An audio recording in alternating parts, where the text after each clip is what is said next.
Tudo bem, pessoal? Então, vamos continuar o curso. Agora vamos começar na parte que a gente chama de aplicada, né? Ou seja, nós estudamos aquele tanto de coisa, tanto de modelo eletroquímico, teorias básicas, algumas não tão básicas assim, para aplicar em armazenadores, né? Tipo supercapacitor e baterias, alguns tipos de baterias de interesse tecnológico, né? Mais interesse tecnológico na atualidade. Embora eu vá enfatizar alguns exemplos clássicos das baterias antigas por questões de didática. A questão é o seguinte, na aula de hoje.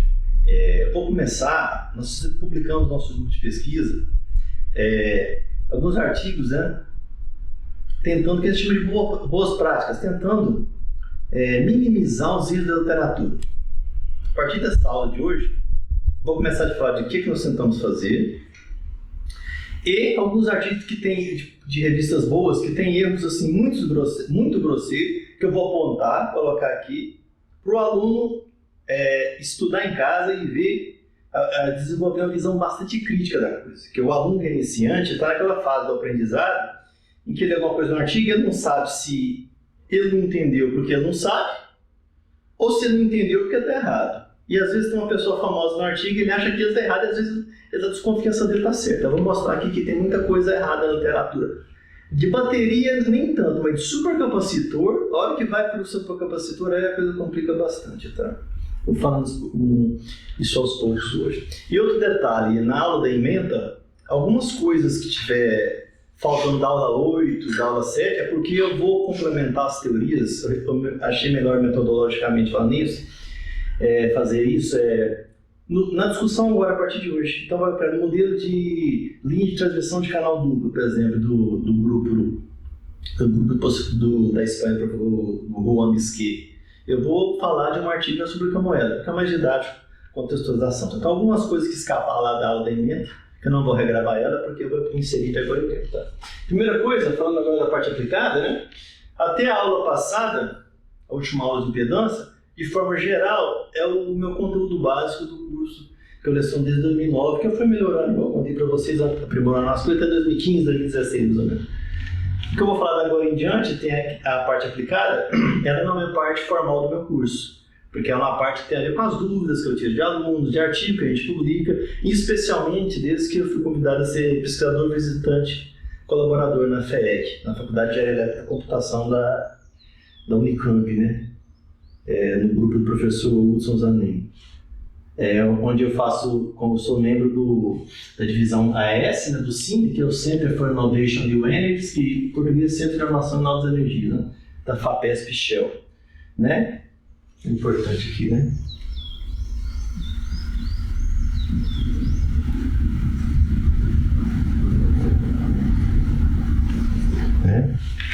Então, a aula hoje número 9, nós vamos tratar então de dispositivos supercapacitores. O que é um dispositivo super? Primeiro eu vou falar o que é um capacitor. Um capacitor, que toda coisa começa por aqui, tá? Quando se faz, o que eu vou falar agora é tão simples e é onde estão os erros mais crassos da literatura, tá? Quando se faz um supercapacitor, ultracapacitor, capacitor eletroquímico, isso é tudo sinônimo. Ele tem que continuar sendo um capacitor. Esse super, ultra, é porque ele vai ter uma capacitância, que é a característica do capacitor, muito maior que um capacitor tradicional. Mas o comportamento geral não pode desviar de um capacitor. Eu vou falar isso, tá? Então, já adiantando, a gente vai ver que os maiores erros da literatura é ter uma bateria mal definida e caracterizar ela como se fosse um capacitor. É isso que a gente vai focar aqui, mas hoje nas próximas aulas, ok? Então, lembra, é igual um carro. Tem um carro mais potente, ele continua tendo 4 rodas, tem um motor, tem uma embreagem, tem câmbio, entendeu? É um carro mais potente, o capacitor, então, quando a gente vai ver que o pessoal muda a lógica da coisa, da definição, tá? Porque aí perde totalmente o sentido. Então, Electrical Double Layer Capacitors, capacitores de dupla camada elétrica, material passivo inerte. O que é isso? É um capacitor que é baseado num dispositivo eletroquímico onde a área da eleitrodo é muito grande. Então, aquele processo de carregamento e descarregamento para a camada elétrica, acomodação e desacomodação de íons, que é o fator preponderante aqui. Por que eu estou falando preponderante? Porque existem alguns grupos funcionais que chamam óxido de carbono, tipo lactona, prolactona, alguns grupos superficiais, né, que tem nos materiais que contribuem com a pseudocapacitância, que é uma capacitância redox. Mas isso, alguns autores mostram que isso chega no máximo 4, 5%. Então, do ponto de vista didático, a gente assume que o controle é quase que total de absorção e desorção de íons, né? Okay? Por que eu estou falando de absorção e desorção? Porque a dupla camada elétrica, aquela espessura que a gente fala, né, na presença de suporte de 1 nanômetro para a espessura camada de Helmholtz, aquilo lá é para perturbações pequenas ao redor do potencial de carga zero. Quem não lembra que o potencial de carga zero vê as aulas iniciais sobre a camada elétrica, modelo de Kirchhoff. Quando a gente aplica potenciais muito além do potencial de equilíbrio dela, ou se seria o potencial de carga zero, muito à direita ou muito à esquerda, aí nós criamos um excesso superficial forçado. É com esse excesso superficial muito forçado, que é devido à migração de íons, e não de fusão, migração no campo elétrico, tá? Ok? É que se dá essa formação desses excessos superficiais, que tem a ver com a alocação de íons em poros e desalocação, no caso dos materiais de carvão ativado, que tem uma área aí de carvão ativado, onda Curaraia, por exemplo, tem área em torno de 2.000 metros quadrados por grama, né? Ok? Então, já pseudos capacitores são dispositivos cujo material do eletrodo ele é redox ativo. O que é isso? O eletrodo é sólido, obviamente, tem sítios imobilizados e oxida e reduz mediante intercalação e desintercalação de íons. Por exemplo, uma polianilina. Você vai oxidando o esqueleto polimérico dela, ela vai injetando íons cloreto, por exemplo, para compensar a carga. A hora que você descarrega ela, se ela está usando como supercapacitor, você vai reduzindo os sítios de cloroxicidade e vai injetando esses íons cloreto. Um caso clássico de TMOs, que é Transition Metal Oxide, ou seja, eletrodos que contêm óxidos metálicos, né? Metais de transição. Por exemplo, no caso do rutênio. Oxidação rutênio 2, 3, no estado sólido, ou seja, o óxido hidratado. Vai ter intercalação e desintercalação de íons. Na maioria dos casos é próton, para compensar a carga do rutênio. Se o rutênio é 3 ou 4, entendeu? Então, ou seja, o sítio do rutênio é imobilizado. Então, como o elétron vai pelo condutor misto, o óxido tem hidratado é o condutor misto, ele conduz elétrons e prótons, né? Desculpa, íons, na maioria dos casos é prótons, se for meio ácido. Então, o elétron vai para o coletor, né? Que o elétron ele não vai para a solução, a gente assume que é 100%, né, bloqueado para elétron na solução, do mesmo jeito que é 100% bloqueado para íon dentro do condutor iônico. Então, você tem uma transferência de próton na parte da solução, e a transferência de elétron no circuito. Isso fecha e cria eletroneutralidade local. E depois vamos falar isso com mais, no artigo nosso, com mais, vamos dizer, eficiência. Vamos falar então do espectro eletroquímico conforme a técnica de perturbação do sistema. O que é isso? De forma bem simples. O que seria um supercapacitor? Um capacitor. Vamos falar de um capacitor. Todo aluno de eletroquímica, que já faz eletroquímica, sabe que tem o potenciostato, ele vem com um circuito mimetizador, um damicel. Né? O circuito que tem resistor, capacitor padrão lá. Pegue o seu damicel, tem uma opção lá que você coloca em série um resistor com um capacitor. E faça os experimentos que eu vou falar aqui. E veja qual que é a resposta então do capacitor ideal, que a gente considera um dispositivo de estado sólido. Ou seja, caso não suportasse, não tem elétron.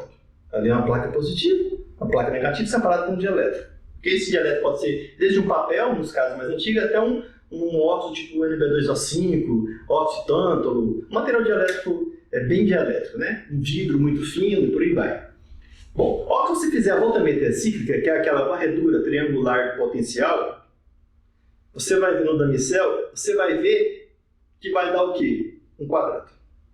Tá? Com a borda distorcida. Essa borda distorcida vai ver que é a influência da SR. Então, se tirar a resistência, se você... não quero damicel, pega um capacitor comercial, estado sólido. Positivo do lado, o LED vermelho do eletrodo travado do lado, o LED preto do controlador do outro lado, e esse aqui você coloca um curto, o preto com o jacaré da outra diferença. Pede para o potenciostato fazer experimento. Aí não vai dar borda distorcida nenhuma, vai ser um quadrado. É a resposta do capacitor para a voltametria cíclica. Um retângulo, né? Bom, aí você faz a GCD, que é a cronopotentiometria de repetição. Aplica, por exemplo, a corrente baixa, 1 mA positivo, 1 mA negativo. E manda repetir uns 10, 15 ciclos. Qual vai ser a resposta? Triângulos. Se você colocou o capacitor você comprou na loja e soldou e conectou nos jacarés, igual eu falei. Coloquei um capacitor e certo resistor. Vai dar um triângulo deslocado, que ele vai ver aqui, porque tem a resistência não compensada. Mas vai ser um triângulo, só deslocado. Se você neutralizar a resistência, ele faz isso, ok? Se você faz experimento de cronoamperometria, vai aplicar um pulso de potencial, tá? Aplica lá 10 mV, 20 mV, 30 mV, tá? No caso, como o dispositivo está sólido, descansa no difícil potencial zero, aplica 10 mV, 20, 30 e vê a resposta. A resposta vai ser um transiente de corrente e lineariza muito bem com o logaritmo da corrente. Então, você vai soldar esse decaimento da corrente com o tempo, você vai fazer o logaritmo da amperiano da corrente como eixo y versus o tempo. Vai dar uma reta. A regressão dessa reta, você calcula da regressão dois parâmetros, né? Duas equações, você calcula no extrapolado qual é o valor da resistência e da inclinação você calcula a capacitância. Ok? Aí você compara com o material, o valor padrão do circuito RC que você está utilizando. Aí você faz espectroscopia de impedância eletroquímica. Você vai ver um conjunto de pontos, né, que se espalham praticamente paralelo ao eixo Y, né, ou seja, da impedância imaginária, e que corta, assim por extrapolação, né, o eixo X no valor de resistência. Então, se você tinha um capacitor de 10 microfarad com um resistor de 10 kΩ, ele vai cortar o eixo X, que é o eixo da impedância real, em 10 kΩ, e qualquer ponto desse, se você fizer uma regressão, um tratamento, ponto por ponto, vai dar um valor do microfarad, com 10 microfarad do capacitor que você colocou em cima. Então, essa é a assinatura de um capacitor ideal. Desculpa, de um capacitor de estado sólido. Então, o que seria um supercapacitor? Seria um capacitor que desse um voltamograma quase que retangular, mas com uma carga muito grande, que desse uma GCD quase triangular, com a carga muito grande, seja, capacitância muito grande, que desse uma descarga, né, de cronoamperometria, que linearizasse bem com a equação da função step de Heaviside. Vejam a aula das perturbações, aquela aula que eu chamei de método de perturbação, aquela aula é importantíssima para entender o dispositivo, tá? Quem perdeu essa aula tem que assistir aquela aula, tá? Ok? E você faz impedância, dá alguns desvios, mas dá a reta paralela ao eixo imaginário. A gente vai ver que o conceito da palavra fundamental que está aqui é sistema bloqueado. Não faz sentido tratar capacitor como sistema não sendo bloqueado. Ou seja, a impedância imaginária tem que tender infinito para a frequência tender a zero. A gente vai ver isso com bastante detalhe. Então essas seriam as assinaturas, tá? A gente vai ver como então essa questão toda de ter muito artigo falso na literatura, com dados falsos, é o seguinte: capacitância é algo que se mede de um experimento que vai ter unidade de falha por centímetro quadrado, falha por grama, dependendo se usou a massa do material eletroativo ou a área. E capacidade, algo em ampere-hora por grama ou miliampere-hora por grama, ou seja, isso aqui tem unidade de carga, que você vai coulomb por segundo, passa a hora aqui 3.600 segundos, vai dar coulomb por grama. Então, a bateria, a gente mede coulomb por grama, coulomb por centímetro quadrado, muitas das vezes é valor gravimétrico, né? Enquanto que o capacitor tiver de farad. Então, um dispositivo de capacitância não é a mesma coisa que capacidade.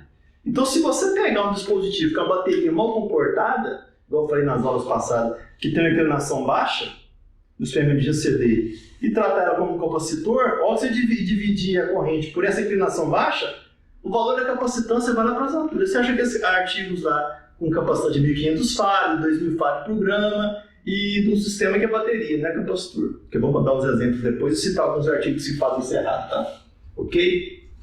Então, primeira coisa, então, supercapacitor, seja de dupla camada elétrica, material de carbono ativado, ou precisa de capacitor, por exemplo, óxido de butênio, ou a polianilina, eles têm esse sistema intrinsecamente bloqueados.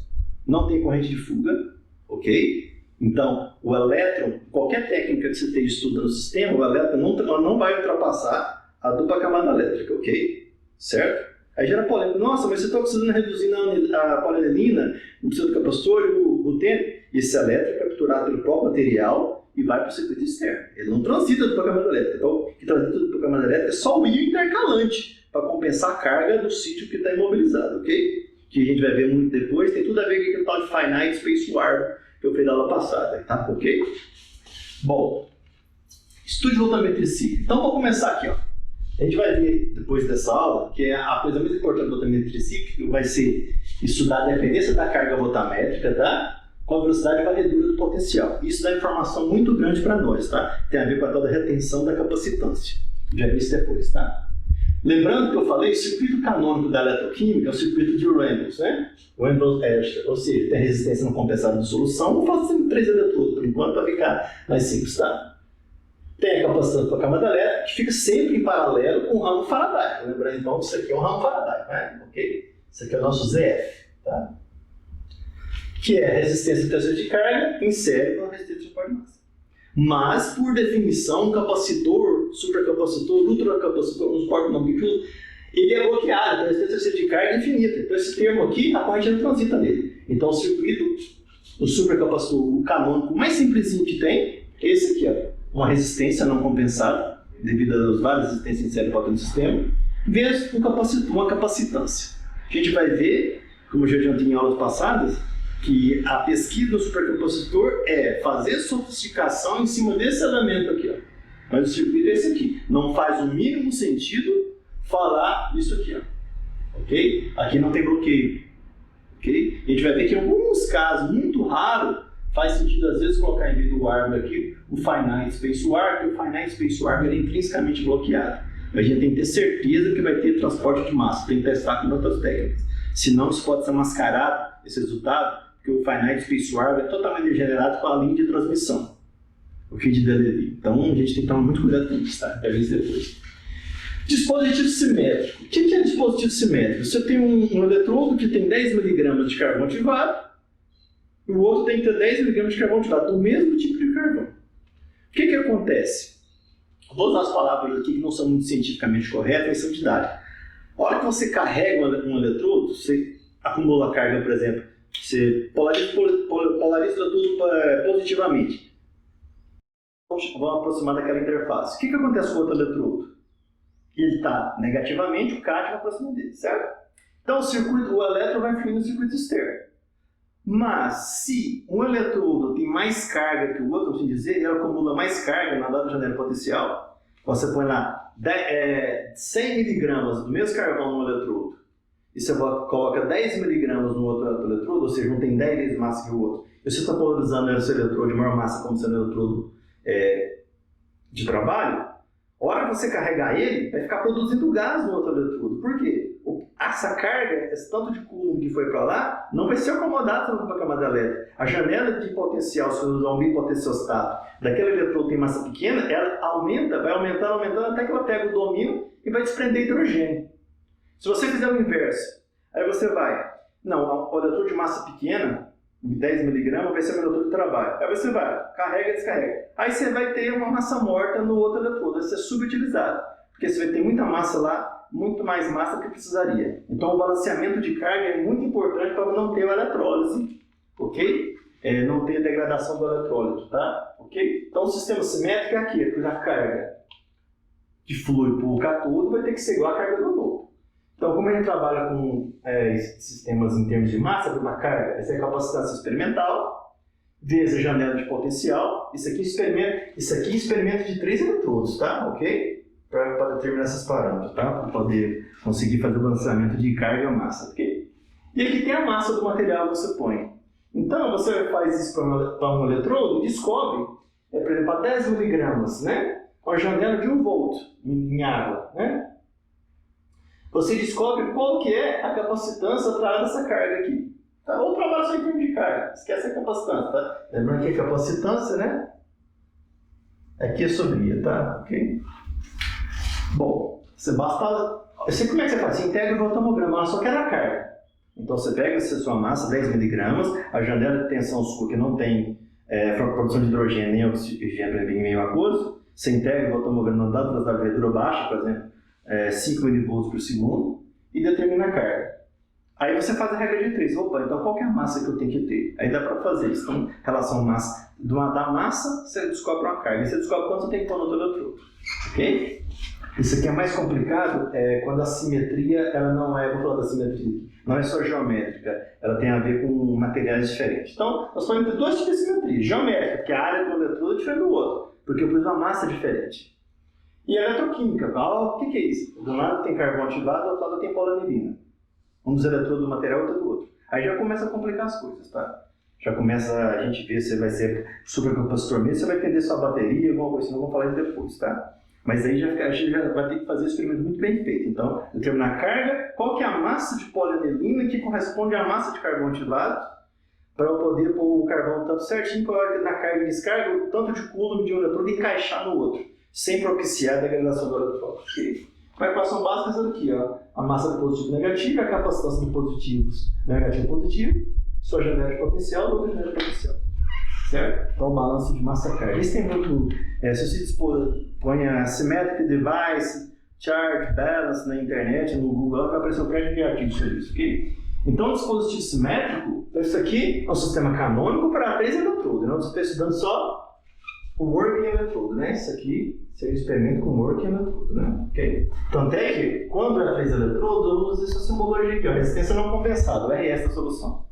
Quando é sistema de 2 eletrodos, que é o dispositivo em si, que não tem eletrodo de referência, aí o correto é SR, que é equivalente series resistance, ou seja, resistente equivalente em série, certo? Então, se esse que você escolheu como sendo o polo positivo, esse aqui vai ser o negativo. Se você escolheu esse como negativo, esse vai ser positivo. Ou seja, durante a carga, esse é positivo, esse aqui está descarregando, tá? E esse aqui descarregando, está invertendo, ou seja, esse aqui está acumulando ânion, esse aqui está acumulando cátion. Se inverter a probabilidade, esse aqui está acumulando ânion e esse aqui está acumulando cátion, então inverte, tá? Ok? Então você tem duas interfaces, né? Uma célula eletroquímica, a menor célula, a célula mais simples que tem, ela tem que ter pelo menos duas interfaces. Você tem que ter a interface eletrodo-solução, né? Eu pus esse símbolo aqui para mostrar que a dupla camada elétrica não é um capacitor ideal, ok? É um capacitor cuja capacitância depende do potencial, tá? Então essa ondulação para mostrar isso. E aqui do outro lado tem a dupla camada elétrica do contra-eletrodo, certo? E aqui, essa aqui é a resistência aqui que eu posso pôr em qualquer lugar, que ela está em série. Eu gosto de colocar aqui só para mostrar a simetria do sistema, ok? Bom, então tudo bem, existe a simetria geométrica e eletroquímica, que é devido ao material ter composição química diferente, né? Então, o que caracteriza um supercapacitor? Vamos lembrar o seguinte, vocês vão ler muito nos livro do Chabot, livro do Patrice Simon, desse pessoal todo aí. Outros livros de materiais, outros autores que eu esqueci agora. O que é um capacitor? Ele tem alta potência. Tem alta potência. Nossa, tem uma potência muito alta e a energia dele não é lá essas coisas. O que é a bateria? A bateria tem alta densidade de energia e tem baixa potência. Aí a pessoa fala, nossa, tem que fazer um supercapacitor então que ele tem alta potência e uma densidade de energia muito grande. Isso não tem jeito. Já que não tem jeito. Você vai conseguir melhorar por experiência. Mas a hora que chegar numa energia muito grande, você vai ver que ele virou uma bateria. Por quê? Porque os processos físicos, fisicoquímicos associados a cada um desses eventos, o evento capacitivo e o evento de carga, que tem a ver com a bateria, são dados por leis diferentes. Capacitor e pseudocapacitor, não importa se é pseudo ou se é DLC, ele tem que continuar sendo capacitor, retangular na voltametrice, triangular na GCD, bloqueado na impedância, por aí vai. Então, isso aí vai estar intrínseco, que ele vai poder carregar e descarregar rápido, tá? Isso significa uma potência alta, mas que a energia não vai ser lá essas coisas, porque ele não vai ter um comportamento newtoniano, que tem a ver com a questão da força eletromotriz, toda a questão. E um detalhe que eu falo depois aqui, mais para frente, é que ele não tem a questão de ser assimétrico.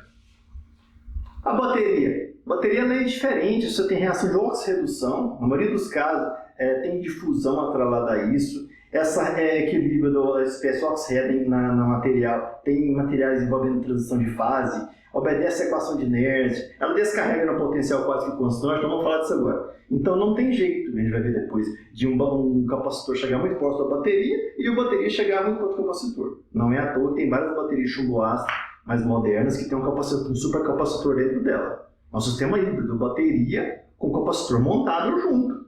Mas no mesmo dispositivo, você tem uma alta potência, alta energia, isso é difícil. Tá? Ok? Bom, vamos dizer impossível às vezes. Então, o que eu vou pegar a energia base da equação base do capacitor, tá? Então aqui estão os índices. W é trabalho, E é energia, U é DTP, é voltagem, né? Q é carga e C é capacitância. Então, aqui tem qualquer livro. Tipler, Halliday, Sears, Zemansky, tá? Então, o DW, variação do infinitesimal do trabalho, é a variação do potencial da energia, desculpa, que é igual ao potencial elétrico vezes o incremento de carga. Certa definição.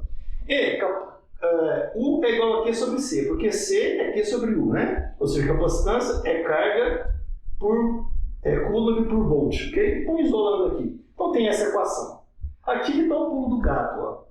Para um sistema ideal, que são esses dispositivos de estado sólido, e o McDonald, no seu livro de impedâncias, e a Venise Barsokov chama de sistema não suportável, é quando você pode fatorar a capacitância nessa integral. Você está falando que a capacitância não depende da carga.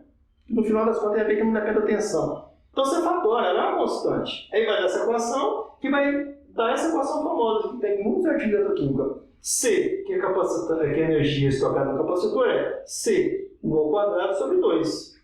Que é a mesma coisa que é a corrente aplicada na GCD, vezes o potencial, o tempo dividido por 2. A gente vai ver que isso aqui tem a ver com a área do triângulo na GCD.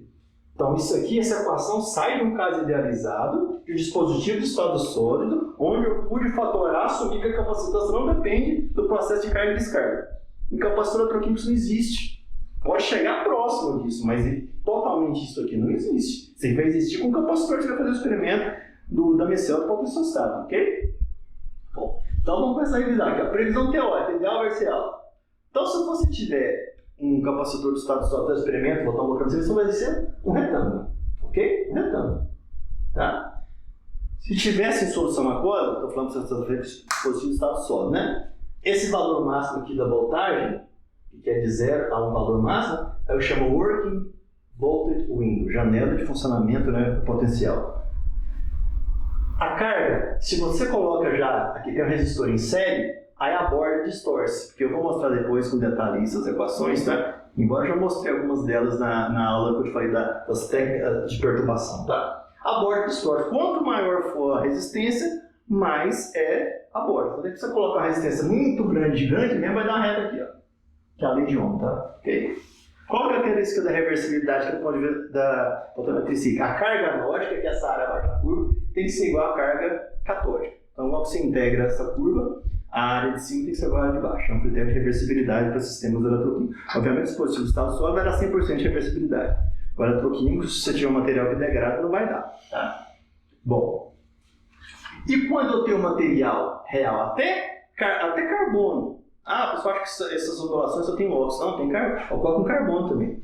Então, você vai montar um eletrodo de 10 mg de uma pasta lá com acetileno black, assim, que ela faz o tal do slug lá e montei minha coincel.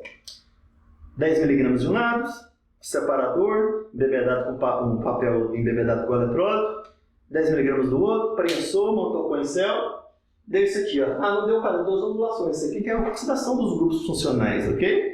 Tá? Então tem as ondulações dos grupos funcionais que fica no meio do voltamograma, partindo de volta, e na borda, tá? Aí continua sendo SR, equivalente Series Resistance, ok? Então essa ondulação no meio do voltamograma é ondulação devido ao processo redox, tá? Ok? E nas bordas devido a SR. Então essas são as duas lógicas de fuga de sistemas capacitores bem comportados, é do retângulo, que é só do capacitor, tá? Então lembrem, retângulo perfeito aqui, é só se você colocar só isso aqui no potenciostático, tá? Não pode ter em série, tá? Colocou em série, a borda vai aparecer, mesmo que seja muito pequeno, tá? Mas vai ter uma bordinha. E do ponto de vista da técnica de cronopotentiometria de repetição, que é a famosa GCD, né? Bom, a GCD, na equação clássica, é assim, a energia do capacitor vai ser, como a energia do CD, a corrente é fixa, você pode fatorar. Então, o experimento fala, a corrente é fixa. Fator. Então vai ser I sobre 2, tá? Ou seja, dependência do potencial com o tempo. Bom, se o capacitor for ideal, isso aqui vai dar um triângulo, tá? Ok?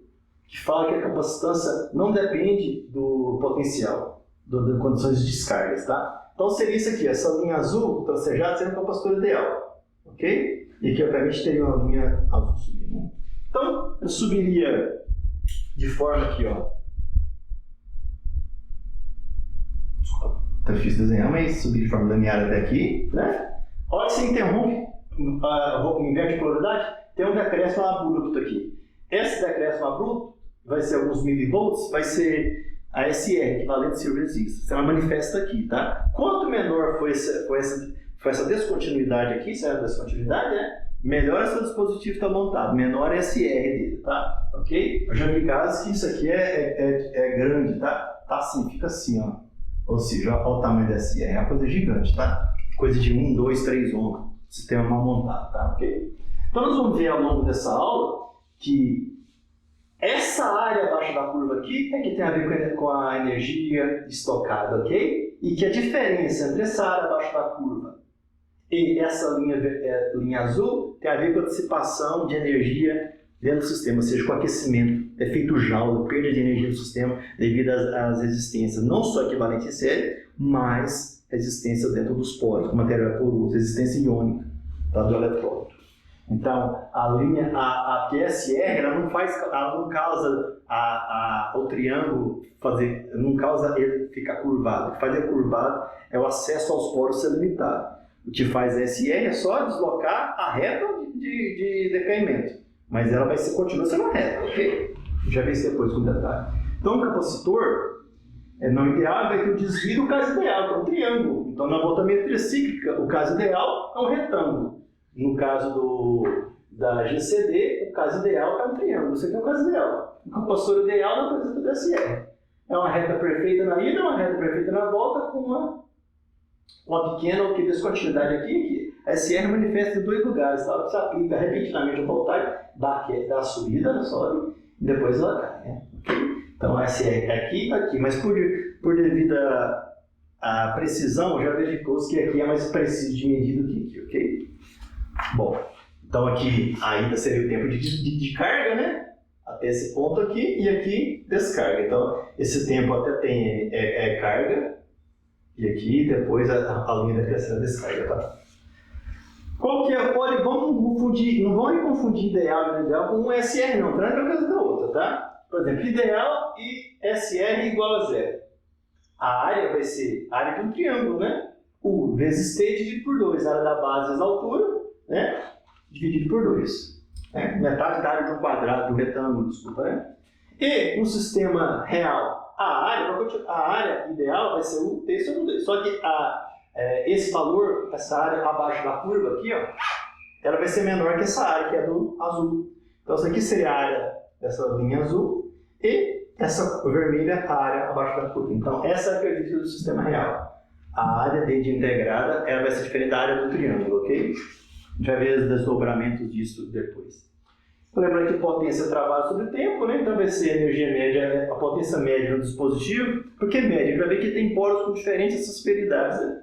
Vai ser a energia do capacitor dividida por delta T. Ou seja, vai ser I vezes a área dividido por delta T, ok? A corrente vezes a área dividido por delta T. Bom, então, está faltando aqui, né? 2, né? Ok? Essa equação aqui, tá? Ok? Então, qual que é a origem do aquecimento do dispositivo? Se você ciclar ele muito tempo no sistema, por exemplo, termostatizado, para medir a geração de calor, vai ser a diferença da potência ideal, que seria a área do triângulo, menos a área abaixo da curva. Então, essa diferença aqui, ó,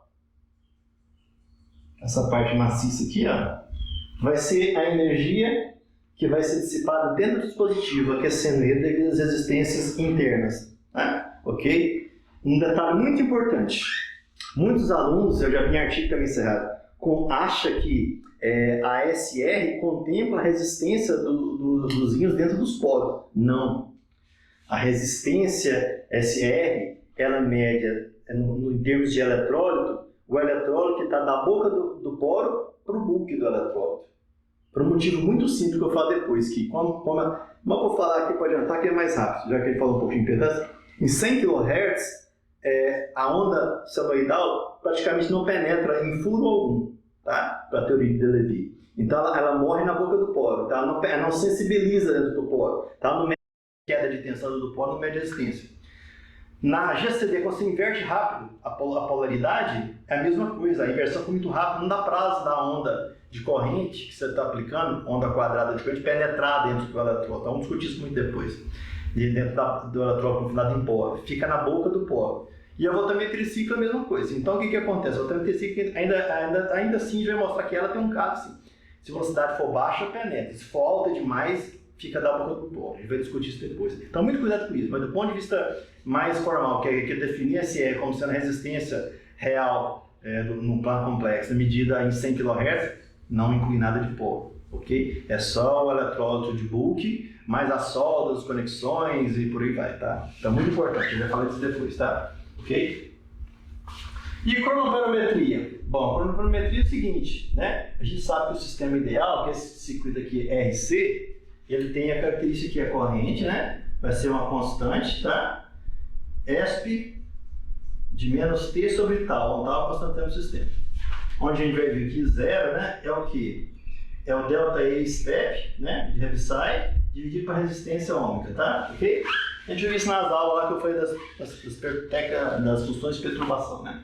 Então, quando o sistema é bem comportado, que a gente chama em inglês single value capacitance, ou seja, tem uma capacitância de valor único, ele vai ter uma única constante de tempo, tal vai ser a resistência não compensada, vezes a capacitância, RC, tem unidade de segundo, né? Então, quando você faz o ln de I versus tempo, de acordo com essa equação aqui, a gente teria que ver essa ponteada aqui, ó, uma boa correlação, tá? Uma unidade praticamente perfeita. Todos experimentam o desvio, mas a gente vai ver que em supercapacitores o desvio aqui é grosseiro. Pouquíssimos pontos aqui encaixam nessa reta, a maioria desvia. A gente vai ver depois como é que a gente trata isso. Então a gente vê que capacitor tem a questão da distribuição da capacitância e distribuição da resistência. Ou seja, esse aqui seria o ideal, o real vai ser uma constante de tempo médio que vai representar o somatório da resistência dos poros internos, poros externos, distribuição de poros. E essa capacitância formada na parede desses poros com diferentes dimensões. Então nós temos poros com diferentes tamanhos que são acessados de forma hierárquica. O que é acessado? Quando você aplica a perturbação, aqueles poros que têm uma resistência intrínseca menor, o excesso superficial de I, de ânion, de K, vai formar mais rápido nele que nos poros mais difíceis de ser acessado. Tem uma constante de tempo maior. Então, constante de tempo menor acessa mais rápido, constante de tempo maior, ou seja, o produto RC maior, vai ser acessado mais lento. Você vai ver isso depois, tá? Isso aqui eu estou fazendo propaganda já do outro artigo que a gente vai mostrar, que é publicado esse ano, chama GE Model, Genérica Eletroquímica Model, para estudar dispositivo, que deu bons resultados. Vou falar para tratar esse sistema, vai falar depois. Vai ser assunto de outra aula, o GE Model, tá ok? Bom, aqui então, vamos falar qual que é a assinatura eletroquímica, né? Essa palavra vem do inglês, sempre a gente fala de fingerprint, né, do sistema, tá? Vem também de técnica espectroscópica, fingerprint do infravermelho. Então, na eletroquímica também fala dessa questão da impressão digital, né? Ou seja, da questão de característica do sistema de acordo com a técnica. Vamos pegar um caso aqui bastante visto em supercapacitor. Ó, esse pontilhado vermelho é o caso ideal. Sinais, uma reta perfeita paralela ao eixo Y, que é o eixo imaginário. Esse caso vermelho é um caso que se vê bastante. Se costuma interpretar ele, esse ângulo aqui é praticamente 45 graus e depois ele segue para praticamente paralelo ao eixo Y, com o modelo poroso de Delevingne, ou outros modelos porosos, mas história de Delevingne, né? Por exemplo, tem um modelo que tem a ver com outros parâmetros, vou explicar depois, que é de Srinivasan-Weiner, que está disponível até falei nas aulas passadas, né? Deu o número lá dele, como é que ele é codificado no ZFIL. Ele também dá um perfil como esse. E eu vou ver também, mostrar o GE Model, que é o nosso modelo que do artigo que a gente propõe recentemente, também se encaixa bem nisso aí. Tem o caso da curva verde aqui, ó, que tem um semicírculo mal formado, uma pequena curvatura e sobe. Isso aqui mostra um eletrodo com uma anomalia de transporte pouco pronunciada, ou presença de sítios ativos redox confinados, por exemplo, igual o material de rutênio que eu falei, que tem uma atividade faradaica muito grande, tá? Ok? A gente vai ver depois, tá? Então tem que saber muito modelar esse caso aqui para saber se ele é um caso de processo faradaico muito pronunciado na presença da carregamento com a camada elétrica, ou se ele é um sistema com anomalia de transporte, que vai ver isso depois, modelo da B2, linha de transmissão B2 de Bisquet, pouco pronunciado. Porque no caso mais pronunciado, na B2, quando você considera que tanto o canal iônico quanto o eletrônico tem queda de tensão nele, vai ver depois, ele dá um semicírculo uma parte de quase 45 graus aqui e depois conecta com a reta capacitiva. Então, isso aqui é totalmente simétrico ao finite space largo, precedido por um RC em paralelo. Então tem que tomar muito cuidado na modelagem matemática de sistemas complexos. Como eu falei, eu adiantei nas aulas passadas, e nós vamos ver no artigo do Gmodo, sistemas complexos só faz sentido se você faz experimento com várias técnicas e vê se os dados convergem, para você não usar modelo errado na impedância, ou na crono, ou na voltametria cíclica. A gente vai ver que no Gmodo a gente conseguiu, com uma única premissa, desenvolver equações para todas as técnicas e aplicar elas e dar uma boa convergência. Uma convergência aceitável dos dados, né? Então não faz sentido. Aqui na impedância é um sistema com 3 constantes de tempo. Na voltametria cíclica eu usei uma equação com uma constante de tempo. E na cronometria eu usei um modelo com 2 constantes de tempo. Eu já vi muito artigo desse jeito. Não faz o mínimo sentido. Tá ok? Faz mais sentido você pegar uma premissa e ver uma pequena discrepância entre as técnicas, mas usando as mesmas premissas, do que ficar colocando parâmetro no modelo para ajustar cada técnica e depois você querer comparar 10 milifarads com 100 milifarads, 50 milifarads de cada técnica e calcular o valor médio disso. Não tem muito significado se a premissa do modelo mudou, né? Ok? E no caso, então, a gente tem que ficar muito atrelado com isso, tá? Essa aqui seria, para o professor puder sintetizar, né? Alguns dos critérios para se fazer uma boa modelagem, ok? Obviamente, no caso ideal, no caso trivial, né? A seguir esse circuito RC. Bom, então, no básico que eu falei, como é que vai ficar essa sofisticação do circuito de Reynolds que foi simplificado para um circuito RC? Nós vamos mexer nesse aqui, ó. Ok? Nós vamos mexer aqui. O senhor falou que tem capacitância distribuída com resistência, sim. Nós vamos ver que um capacitor não é um capacitor, ele é um capacitor com um punhado de resistor junto.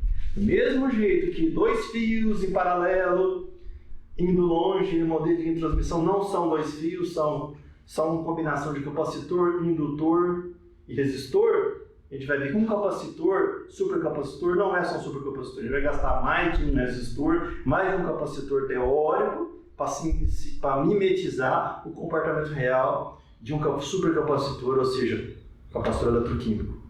Lembrando das primeiras aulas que eu adiantei, qual que é a maior diferença entre o capacitor eletroquímico e o capacitor do estado sólido?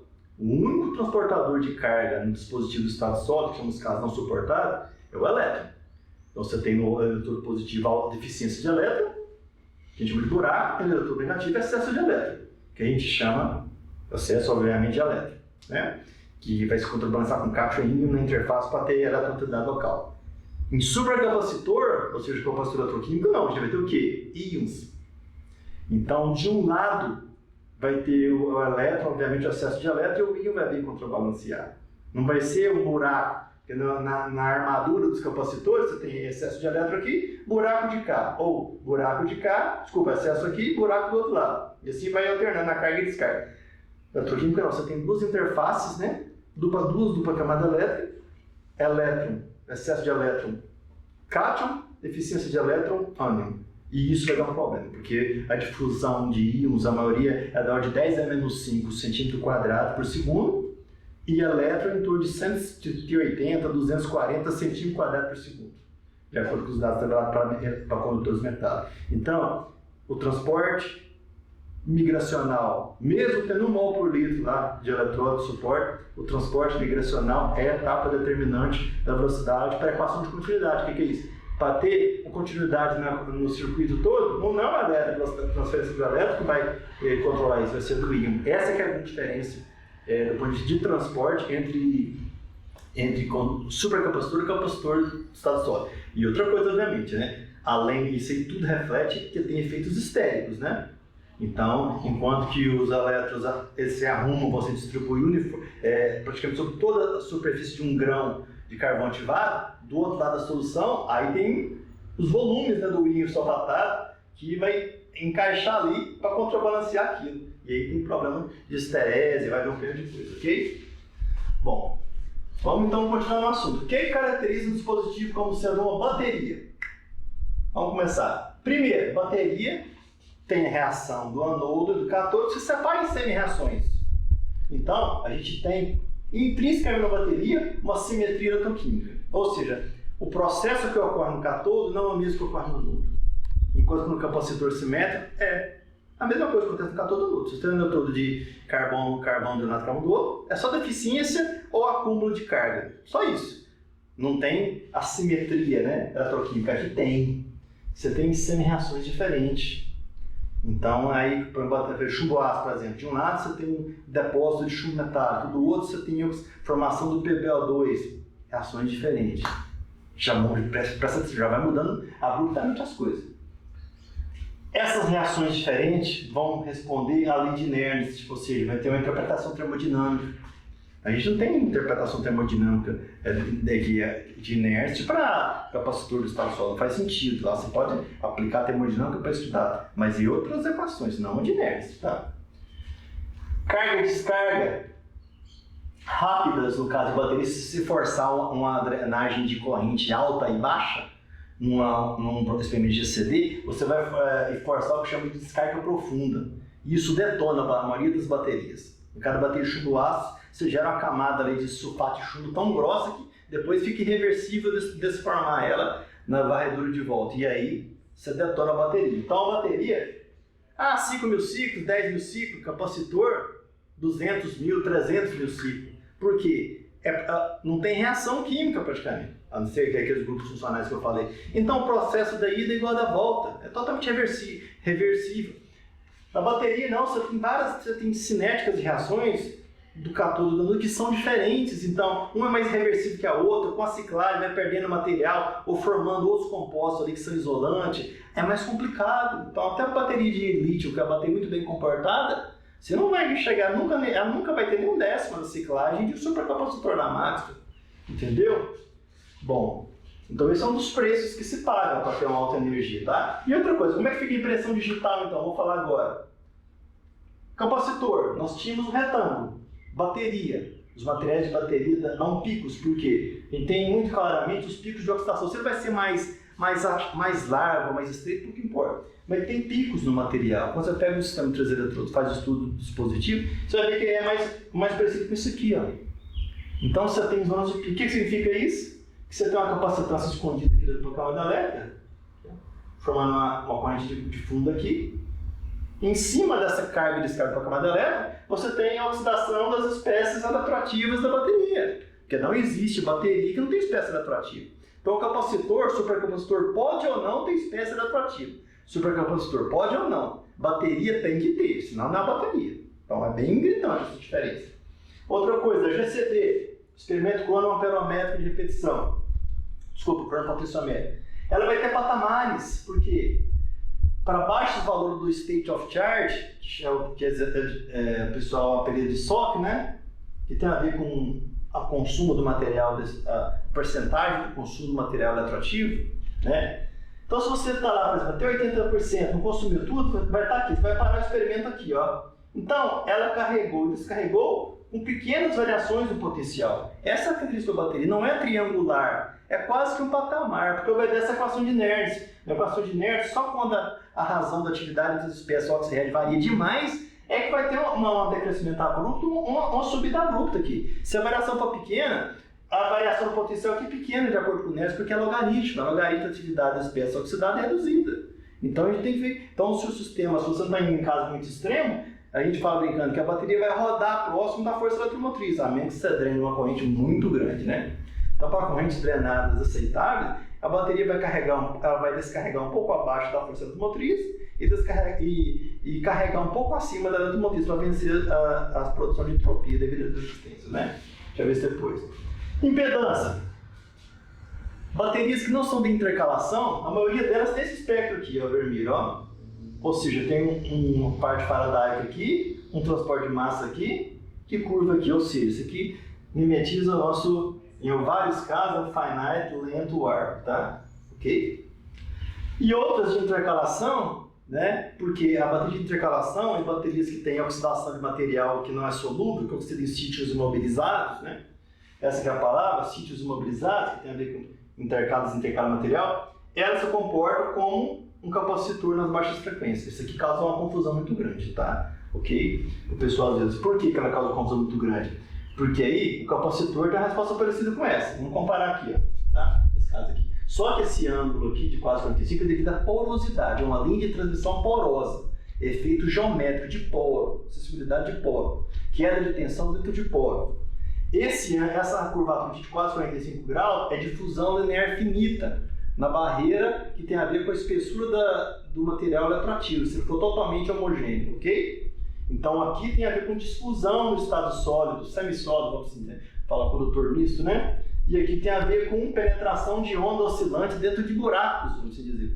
Eletrodos porosos, ou com defeitos que a gente se mimetiza como sendo porosos. Os defeitos de eletrodos são porosos. A gente tem um modelo poroso que é simples na matemática, né? Okay? Então vamos ter muito cuidado com isso, tá? Ok? Então não faz sentido falar aqui em finite element wire, finite space wire aqui não, tá? Aqui faz sentido falar em Delevi, né? Depois modelo do Tilac, Conway, Bisquet, Boquiat. Aqui não vamos falar de finite element wire, finite space wire, ok?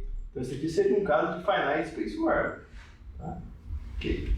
Porque é transporte de massa na bateria, né? E outro detalhe, a bateria, mesmo sendo infinita, dependendo da ordem dependendo do potencial que está trabalhando aqui, ó, tá? Que você vai aplicar na cronopotenciometria, tá? Desculpa, cronoamperometria, e dependendo da duração do experimento, a gente vai ver uma reta quando você fizer o grafo I sobre 1 sobre a raiz do tempo, ao invés de logaritmo da corrente, que tem a ver com a equação de Cottrell. Só que o Cottrell é para difusão linear infinita. Então, às vezes, você vai ver isso aqui num valor muito curto, tá? Aí você tem que usar os modelos que eu vou mostrar depois para difusão linear finita aplicada à cronoamperometria, que não é tão simples assim. Mas o que eu quero dizer? Há um modelo de linearização dos dados de cronoamperometria são totalmente diferentes do capacitor. Ok? A gente vai ver que a gente vai criar modelos sofisticados do capacitor dos elementos RC. Aqui vai ter necessariamente que envolver o árbol. Se fosse, desculpa, o árbol não. O equivalente ao árbol seria uma resistência de transporte de massa. Ok? Certo? Lá é migração. Resumindo, o que é migração? Ok? O efeito dominante de difusão. Tá? Então lembra disso. A bateria dessa reciclagem tá, frente aos supercapacitores. Tá? Nós fizemos uma revisão crítica, nosso grupo de pesquisa, e num artigo que está sendo bastante citado, nós pegamos vários pontos falando dessa questão de várias capacitâncias. Esse artigo está sendo muito bem aceito pela comunidade científica. Eu sugiro fortemente a propaganda desse artigo que os alunos leiam ele. Ele está no Energy Storage Materials, tá? No volume 27, no ano 2020, página 555 e 590. Várias das coisas que eu estou falando aqui estão nesse artigo aqui, tá? E depois dele nós vamos ampliando a história, né? Bom, sistema de armazenamentos não ideais. Bom, supercapacitor e baterias, tá? E desvio da idealidade. Eu vou começar essa aula de hoje sobre dispositivos e traz para frente, porque eu estou pegando o último artigo que a gente publicou. Por quê? Porque tem a ver com a lógica que eu falei hoje. A aula de hoje eu estou focando aqui. O que é a bateria e o que é o supercapacitor? Para na hora da modelagem, a gente não confundir as coisas. E o aluno que está aprendendo agora tem uma visão crítica para ler os artigos que já estão publicados aí e trabalhar na sua pesquisa usando modelagem, faz sentido, né? Nós publicamos um artigo agora no Journal of Energy Storage, presta atenção, isso aqui é Energy Storage Materials, isso aqui é outra revista, tá? Journal of Energy Storage, volume 69, 2023, página 107, 985, ok? Que é o seguinte, como é que a gente quantifica o desvio de um supercapacitor e de uma bateria do ponto de vista matemático? Eu quero colocar um número nisso. Porque a gente vinha falando no grupo só tipo assim, isso está mais tipo battery-like, tipo uma bateria ruim. Esse capacitor, esse aqui já está mais bem comportado. Vamos pôr um número nisso? Aí a gente pegou as equações da física clássica e adaptou elas em termos de parâmetros de desvios, de correção. O que é isso? A gente usou como benchmark, ou seja, um referencial, o dispositivo do estado sólido, capacitor ideal, em série com resistor, ok? Porque nele as equações que estão dentro do tipo do Halliday funcionam muito bem. E as equações do tipo do Halliday não vai funcionar para a eletroquímica, não dá certo de jeito nenhum, obviamente, né? Porque eles não consideram a presença do tal do eletrólito, ok? Bom, então, e como a gente viu nas aulas dos eletrólitos, né, a questão do eletrólitos obedecer a lei de Ohm é só para tensão de campo baixa, tá? Porque quando você aplica a polarização extrema, a resistência do eletrólito não é uma lei ômica. Ela não, o potencial e a corrente não estão em relação linear, ok? A gente vai ver isso, tá? E se for poroso o sistema, é que complica tudo, tá? A gente vai ver depois. Então, um sistema bem comportado, ele vai ter pouco desvio do triângulo, ok? Então vamos pegar aqui, ó. Então nós temos a reta preta primeiro aqui, que seria o caso ideal, tá? Essa daqui, ó. tá? Não que não tem porosidade, ou que a porosidade não se manifesta. Isso ocorre às vezes. Você está com material poroso lá, você faz o experimento, a GCD é praticamente um triângulo. É porque o poro está ali, mas o tamanho dele permite um grande fluxo de ar, de forma que ele não estabeleceu um grande desvio do plano. Isso acontece às vezes, tá? Então, um problema grande é que quando dá o tal do match, o tamanho do poro é quase o tamanho do íon, aí dá só a esquerda-rotação, aí dá desvio grande, tá ok? Então, essa linha reta aqui, a ausência de SR, tá? SR é igual a zero. Tem SR, mas continua sendo ideal. Então, a linha só baixa, mas continua sendo paralela. Então, colocou SR, tem a queda aqui da tensão do SR, vai paralela. Nossa, mas agora tem efeito de poro. Como é que você sabe isso? É quando forma essa barriga aqui, vamos dizer, ó, curvatura para baixo. Outra coisa, como as perdas aqui são decrescentes, né, a gente não gera energia, a gente perde, né? Aí, o máximo que se opera no sistema é conservando a energia de trabalho, mas o trabalho útil. Mas quando tem fenômenos antrópicos, devido a fenômenos de transporte que são inerentemente dissipativos, a gente vai ter um desvio menor em relação ao sistema ideal. Então, não faz sentido o capacitor desviar para cima, tá? Desviou para cima, a gente vai ver nos artigos, é porque a bateria é mal comportada. Você está usando equações erradas para interpretar o sistema. Então, o capacitor ele vai desviar dessa forma aqui. A concavidade muda, mas é uma concavidade em relação à linha ideal tracejada abaixo da SR, tá? Ok? Como é que a gente quantifica isso? A potência média vai ser a queda de tensão ômica, né? Em função do tempo ao quadrado, sobre a resistência total do sistema, que envolve poros, tá? Ok. E aí, para simplificar, só para título de ilustração, se a gente imaginar um poro cilíndrico, que afina depois de outro poro cilíndrico, eles têm o mesmo comprimento, mas só que o diâmetro deles é diferente, ou seja, o raio é diferente, a gente chega nessa equação facinha, só para mostrar aqui, para o aluno mais iniciante, ó, tá? Tudo isso aqui está nesse artigo, tá? A resistência do poro, ela vai ser a função do raio do poro, da seguinte forma: resistividade da eletroda do poro, comprimento do poro, que eu fatorei aqui para simplificar, dividido por π, onde é 1 sobre R0 ao quadrado, mais 1 sobre R ao quadrado. Aí a gente vê a importância da geometria do poro, porque está ao quadrado. Então, às vezes, o raio interno aqui é só um pouco menor, mas como está ao quadrado e está no denominador, aqui que está a questão. Então, se o poro alter, esse aqui é de alter, esse aqui é de inner, tá? Externo e interno. Então, o grande faz isso e o que domina é o pequeno. Essa que é a grande questão. Se você tem um poro, um macroporo que abastece o microporo, a resistência que vai manifestar é do microporo, por causa disso aqui, ó, que é o recíproco. Essa daqui é a resistência que, desculpa, o raio, né? Vai causar com que esse termo seja desprezível. Aí o raio iônico do poro pequeno é que vai aparecer na equação, ou seja, as resistências dos poros vai ser o valor majoritário em ohm por grama, desculpa, ohm vezes grama, que é essa geométrica que eu vou explicando, vai ser dominada pelo poro estreito. Essa que é a grande questão, porque o termo é quadrático e está no denominador. Ok? Bom, destrinchando as equações, depois no artigo, não a matemática é bem simples, né, que ela é somatório de funções de equações de conservação da física, né? A energia de supercapacitor que dissipa interna nele devido a efeito Joule é a corrente da GCD, que é fixa, né? A DDP máxima que se atinge no capacitor, vezes o tempo, 2, menos, aqui seria a parte ideal, né? A parte do triângulo, esqueci a área do triângulo, menos a área abaixo da curva. Qual que é a área abaixo da curva? Porque se eu tenho a área do triângulo menos a área abaixo da curva, eu estou calculando essa quantidade aqui, ó. Então a diferença desses dois termos aqui me dá essa quantidade aqui, que é o tanto de energia que dissipou no próprio capacitor, ou seja, não serviu para realizar um trabalho útil na carga que está externa ao sistema estudado. Então, como esse aqui não tem jeito de ter uma função teórica para isso, né? Porque cada material varia a porosidade, varia a condutividade, varia tudo, né? Tem jeito de um trabalho usando primeiros princípios aí, descobrir essa função para um material, mas para todos não tem jeito, né? Então você pode ou faz regressão aqui de um polinômio integra aqui, ou calcula simplesmente a área abaixo da curva, fatorei que a corrente de novo, da GCD, né? De 0 a t dividido por 2, isso aqui é a famosa área abaixo da curva. Com isso, a gente calcula então a energia dissipada, a potência, dissipada internamente, né? Que é a energia que sai desse termo, que é a energia corrigida, dividido por ΔT, a duração do experimento, certo? Aí a gente definiu o que chama de gama, que é um fator de coeficiente de desvio. Tá? O gama aqui é o coeficiente de desvio. Tá? Ele vai medir o desvio, ou seja, se ele for igual a 1, o capacitor é ideal. Ele se comporta idealmente. Tá? Então ele é um parâmetro menor ou igual a 1. Aí que entra a questão importante. Então se a gente usou a premissa, equações para capacitores, só colocando que tem resistências a mais. Tá? Mas a lei do capacitor está aqui por trás, a questão do triângulo. Você faz o experimento, como nós fizemos, vou falar aqui daqui um pouco. O gama dá maior que 1 é porque você tem uma bateria. Você está interpretando a bateria como se fosse um capacitor. Aí errou. Então é muito fácil com essa metodologia nossa, que é nesse artigo aqui, mostrar quando que o capacitor é uma bateria mal comportada.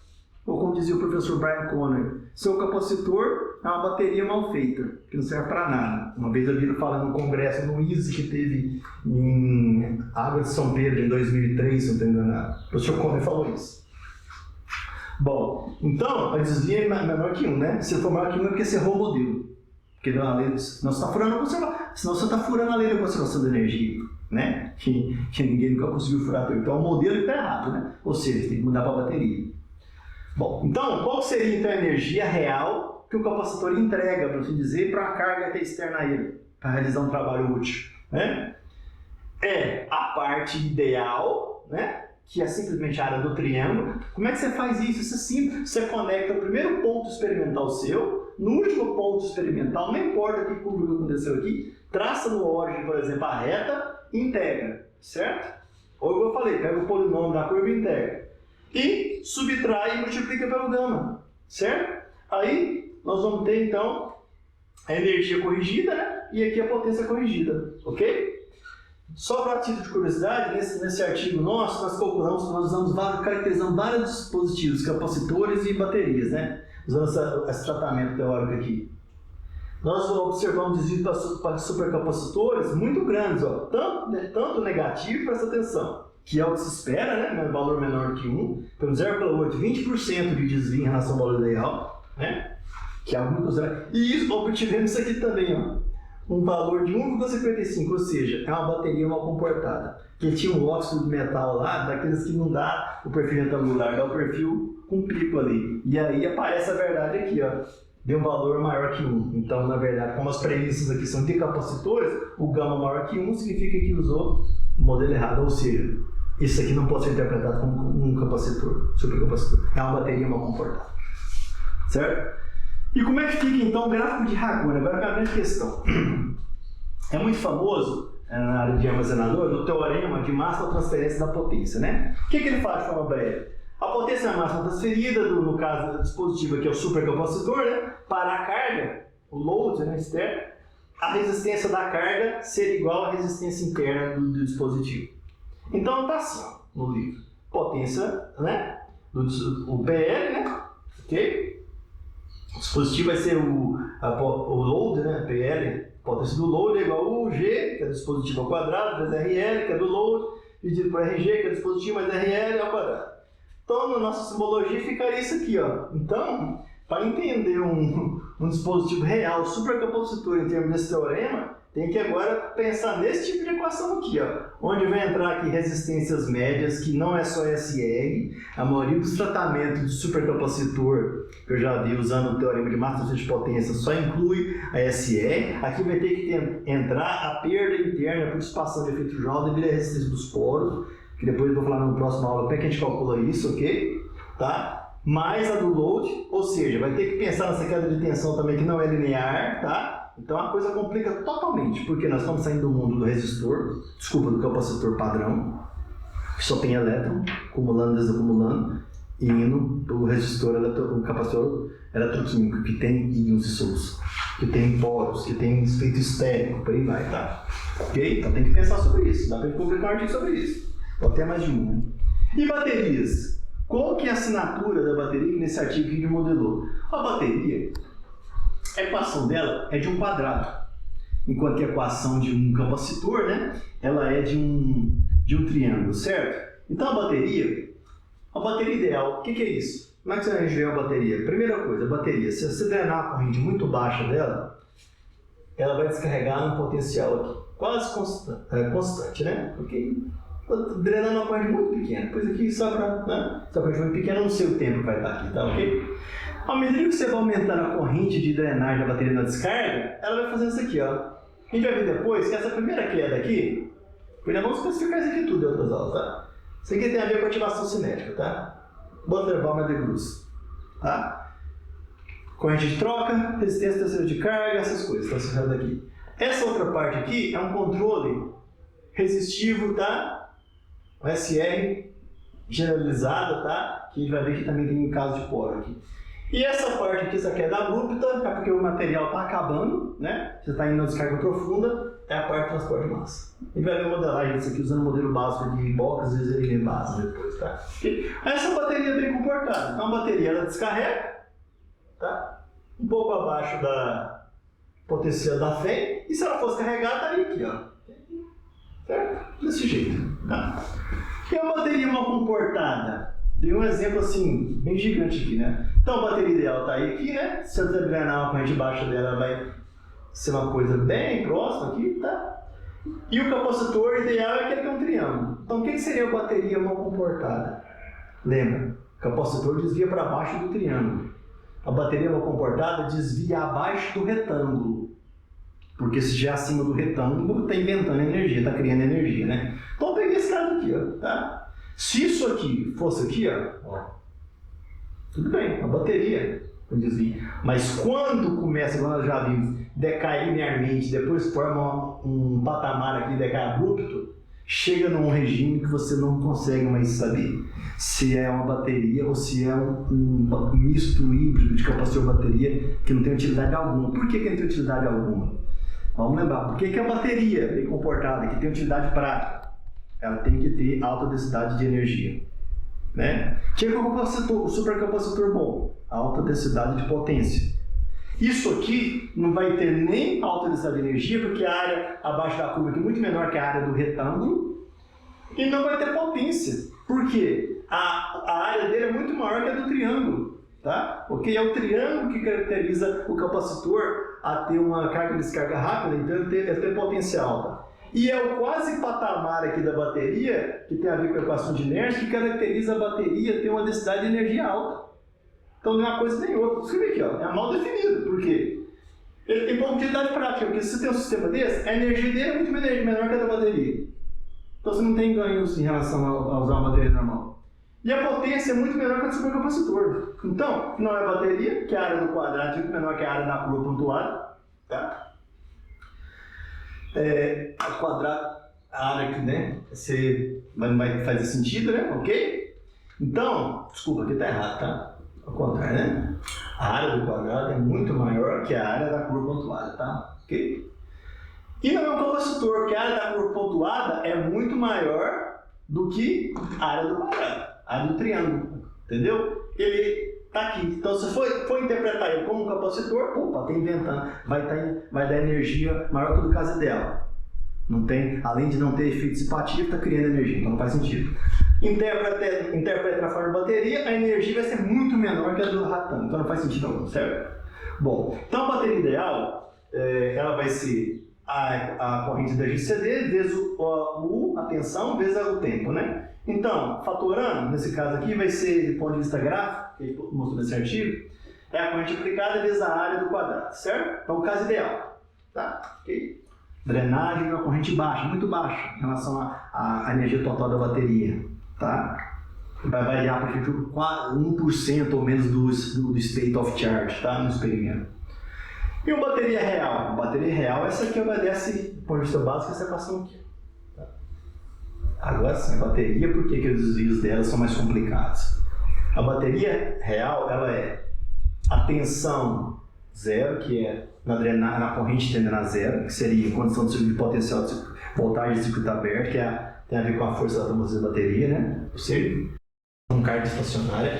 Mas, se for na carga, aqui é mais, tá? Você soma. Esses termos aqui, eles são positivos para a carga, que carrega sempre numa tensão maior que a da FEM, e negativo se for na descarga, que descarrega sempre numa tensão menor que a pressão automotriz, né? Então, o que vai entrar dentro do parênteses aqui? A corrente que se aplicou no experimento, né? Vezes SR, mais o sobrepotencial para transferência de carga, né? no anodo, mais no cátodo, aliás, mais a sobrepotencial para transferência de carga no anodo, mais sobrepotencial de transporte de massa no cátodo, mais sobrepotencial de transporte de massa no anodo. Obviamente, em algumas baterias dá para se provar que esse aqui é muito maior que esse, não faz sentido, esse pode ser minimizado, mas esses fenômenos estão no gênero. Tá? De forma geral, usando a equação simples, aqui eu fiz só para o eletrodo, porque está no artigo também, para não complicar mais a matemática, só para ilustrar para o aluno como os desvios da bateria são bem mais complicados que o capacitor, por motivo óbvio, né? Tem reação na jogada, tem conversão de matéria de estado todo. Então aqui, ó, no caso do eletrodo positivo, é o potencial do positivo menos a parte da queda ômica, 2RPM da corrente do experimento vezes a corrente de troca. Então aqui está o parâmetro de Butler-Val, meu Deus, a corrente de troca. Tá? Raiz, aqui é a corrente de troca ao quadrado do denominador, mais esse termo RTLN, aqui é o coeficiente de transporte de massa da espécie reduzida, coeficiente de transporte de massa da espécie oxidada, o coeficiente de transporte de massa aqui da espécie reduzida, e coeficiente de transporte de massa da espécie reduzida menos a corrente que aplicou no experimento. Então é bem complicadinho a questão dos desvios. Por que essa curva é desse jeito? Tem um decaimento, depois um quadro patamar e outro decaimento. Né? Obviamente os termos exponenciais explicam, né? Essa queda aqui, essa queda aqui, e aqui o domínio quase linear da parte aqui, ó, dessa equação. Né? A gente vai ver isso depois, tá? Ok? Bom, então nesse artigo nosso a gente propôs o seguinte, que a potência da bateria vai ser o caso teórico máximo, né, que é a área do quadrado, com a drenagem de corrente infinitesimal, menos a corrente que aplica no experimento e as perdas, né? As perdas por ativação, né? E de ESR, certo? Ok? Aqui, para simplificar, nós não consideramos efeito de poro, porque na bateria é demonstrado que essas outras resistências aqui são muito maiores que as de poro, na maioria dos casos, ok? Tá? Já em capacitor, não, poro tem que entrar na jogada, porque essas outras resistências aqui de ativação não existem, né? Então, a energia da bateria dissipada, a energia que se perde, vai ser esse termo aqui, ideal, menos esse termo aqui, ó. Ok? Onde isso aqui é a área abaixo da curva, ok? Ou a mesma história, achou um polinômio aqui, que faz a regressão, integra ele, ok? Bom, e a potência vai ser essa energia dividida pelo tempo, né? Então, o parâmetro de desvio, nosso gama, tá? Vai ser essa área abaixo da curva, dividido pela área do retângulo, tá? Lembrando o seguinte, tá? Aqui aparece esse 2 para o aluno iniciante, nessa equação do capacitor, é porque é a área do triângulo, né? Que é a área do retângulo sobre 2, né? Ok? Então tá aqui, né? Aí vai para o numerador. Já na bateria é só a área do retângulo, então não aparece 2 multiplicando o numerador, tá? Então aqui então vai ser um número sempre menor, né? Redundante falar, mas menor ou igual a 1, tá? Então, se fosse ideal, menor, tá? E a energia, então, vai ser essa parte ideal vezes o fator de correção, e a potência vai ser essa energia corrigida dividida pelo T. Só para ter noção, nesse artigo a gente mostrou, por exemplo, os desvios da bateria, que a gente estudou, são muito grandes, presta atenção. Nós pedimos um valor aqui experimental publicado nesse artigo, de gama, para alguns casos, 0,3, 0,7, ou seja, 70% de desvio em relação ao caso real, ou seja, 70% de perda de energia interna. E aqui, até 30%, a energia variou a perda entre 30% a 70% de energia. Isso causa um aquecimento terrível do equipamento, dependendo da corrente que você está aplicando. E se não for muito bem ventilado, troca de calor, né? Então, a partir de hoje, nós vamos focar. Eu sugiro muito a ler os artigos que eu vou abordar, tanto do nosso grupo quanto de outros autores, porque é a busca que eu vou fazer crítica construtiva e destrutiva. É o seguinte, sempre buscando o bem maior do nosso grupo, que é o seguinte: boas práticas em pesquisa. Tá? Não publicar um artigo só para publicar e com coisa errada, que é o que anda acontecendo muito, ok? Então, a gente vai continuar agora. Eu espero que com essa aula a partir de hoje, o aluno de mestrado, doutorado, pós-doutorado, até a iniciação científica, comece a clarear, lendo os trabalhos, vendo as aulas que a gente teve. O aluno agora vai entender os links que eu faço, que eletroquímica, esse curso é um curso de alfabetização em eletroquímica. O que eu quero dizer? Não estou chamando ninguém de analfabeto, não. Estou falando assim, de um aluno que começa a iniciação científica, se ele assistir desde a primeira aula e continuar para o mestrado, doutorado, ele vai estar com um fundamento muito bom, junto com os seus professores, seus cursos que ele tem na faculdade de origem, para aprender bastante coisa, né? Que eu tento tapar vários dos buracos, observando nos últimos 20 anos, que foi como eu trabalhei com eletroquímica, né? As questões. Então, põe isso na cabeça. Se não souber eletroquímica, não entende armazenador de energia, que são esses dispositivos da eletroquímica. É até redundante falar isso, tá? mas eu já aprendi, discutindo com o editor de revista, revisor, é o seguinte: a maioria dos erros que estão nos artigos sobre armazenamento de energia é porque o pessoal que caracteriza o material, que a maioria das vezes são espectroscopistas ou de outras áreas, estou fazendo demérito de ninguém não, eles compram o potenciostático, a verdade é essa, e fazem experimentos e interpretam de qualquer jeito. Aí você acha de tudo, tá? Desde de capacitância negativa até caracterizar a bateria como capacitor como bateria. Nós vamos discutir isso, tá? Então é isso aí. Comprou o potenciostático, saber como é que usar? Leia os artigos que eu estou dando a dica aqui e leia, assista a aula do começo ao fim, tá? Obviamente, como eu falei, se o cara já é experiente, pula aquelas aulas iniciais, né? Tá interessado nessa parte, vai direto aqui, mas tem dúvida, volta na aula que eu faço lá, ok? Então essa é a primeira aula nossa da parte aplicada.